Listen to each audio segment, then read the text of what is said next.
Hi കൂട്ടുകാരെ, പുതിയൊരു കൃഷി വീഡിയോയിലോട്ട് എല്ലാവർക്കും സ്വാഗതം. അപ്പോൾ ഇന്നത്തെ നമ്മുടെ വീഡിയോ വിളവെടുപ്പാണ് കേട്ടോ കാണിക്കുന്നത്.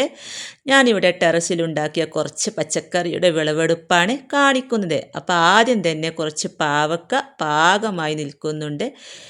അപ്പോൾ അതാണ് ഞാൻ ഇപ്പോൾ വിളവെടുക്കുന്നു കേട്ടോ. ഒന്ന് പഴുത്തിട്ടുണ്ട്. അപ്പോൾ ഇത് കണ്ടോ, ഇത് കായ്ച്ചയുടെ ശല്യം ഒഴിവാക്കാൻ വേണ്ടിയിട്ട് ഇതുപോലെ പേപ്പറൊക്കെ വെച്ച് കെട്ടിക്കൊടുത്തതാണ്. അപ്പോൾ മഴയൊക്കെ ഉള്ളൊരു സമയത്ത് പേപ്പറൊക്കെ കെട്ടി വെച്ച് കൊടുത്ത് കഴിഞ്ഞാൽ അതൊക്കെ നനഞ്ഞ് കുതിർന്ന് കീറിപ്പോവും. അപ്പോൾ നമ്മൾ എന്താ ചെയ്യേണ്ടതെന്ന് വെച്ചാൽ പ്ലാസ്റ്റിക്കിൻ്റെ കവറൊക്കെ വെച്ച് മൂടി കൊടുക്കുന്നത് ഒത്തിരി നല്ലതാണ് കേട്ടോ.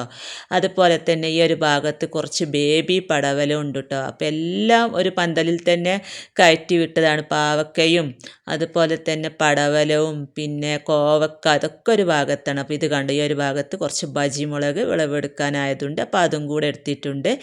അപ്പോൾ ഒരുപാട് ബജിമുളകൊക്കെ ഞാൻ മുമ്പ് വിളവെടുത്ത വീഡിയോ ഒക്കെ ചെയ്തിരുന്നു. കാണാത്തവരുണ്ടെങ്കിൽ അതൊക്കെ ഒന്ന് കണ്ടു നോക്കുക. അത്യാവശ്യം നല്ല രീതിയിൽ തന്നെ നമുക്ക് ഇതിൽ നിന്നൊക്കെ വിളവ് കിട്ടുന്നുണ്ട്.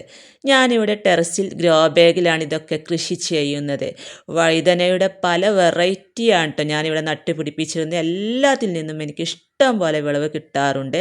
നീളമുള്ള ഒരു വഴുതനയുണ്ട്, അതുപോലെ ഉണ്ട വഴുതനയുണ്ട്, വെള്ള വഴുതന, വയലറ്റ് വഴുതന, അങ്ങനെ ഒരുപാട് വെറൈറ്റി.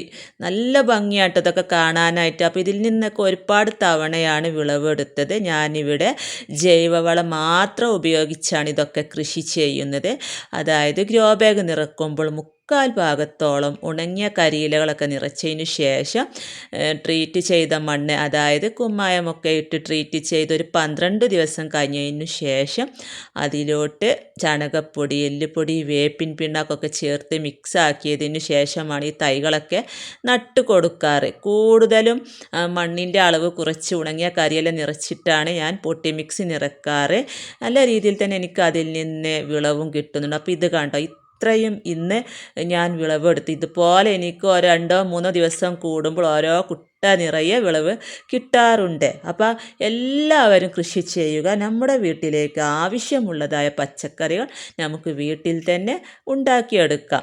വീടായാൽ ഒരു പച്ചമുളക്, അല്ലെങ്കിൽ 2 തക്കാളി, 2 വെണ്ട, അങ്ങനെ ഒരു 2-3 ഗ്രോ ബാഗിലൊക്കെ തൈകൾ നട്ടുപിടിപ്പിച്ച് കഴിഞ്ഞാൽ നമുക്ക് അതിൽ നിന്ന് നമുക്ക് വേണ്ടതായ പച്ചക്കറികളൊക്കെ വിളവെടുക്കാനായിട്ട് സാധിക്കും. അപ്പോൾ എല്ലാവരും കൃഷി ചെയ്യണം. അതുപോലെ തന്നെ നമ്മൾ പുഴുക്കളുടെ ശല്യം ഉണ്ടോ ഇല്ലേ എന്നൊക്കെ നമ്മൾ 2 നേരവും വന്ന് ശ്രദ്ധിക്കണം. എങ്കിൽ മാത്രമേ നമുക്ക് അതിൽ നിന്ന് നല്ല രീതിയിലൊക്കെ വിളവ് കിട്ടുകയുള്ളൂ.